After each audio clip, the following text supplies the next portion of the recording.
తిరుపతి జిల్లా సత్యవేడు మండలం కన్నవరం గ్రామంలో తాగునీటి కోసం స్థానిక ప్రజలు తీవ్ర ఇబ్బందులు ఎదుర్కొంటున్నారు.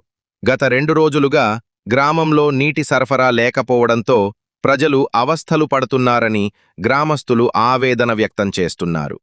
నీటి సమస్యపై సంబంధిత అధికారులకు సమాచారం అందించినప్పటికీ ఇప్పటివరకు సమస్య పరిష్కారానికి చర్యలు తీసుకోలేదని వారు ఆరోపిస్తున్నారు. పంచాయతీ కార్యదర్శి, డిప్యూటీ ఎంపీడీఓ స్పందించకపోవడంపై గ్రామస్తులు అసంతృప్తి వ్యక్తం చేస్తున్నారు. గ్రామంలో ఇంతటి తాగునీటి సమస్య ఉన్నా అధికారులు పట్టించుకోవడం లేదని, అసలు అధికారులు ఉన్నారా అంటూ గ్రామస్తులు ప్రశ్నిస్తున్నారు. ఇప్పటికైనా సంబంధిత అధికారులు స్పందించి వెంటనే తాగునీటి సరఫరాను పునరుద్ధరించాలని వారు కోరుతున్నారు.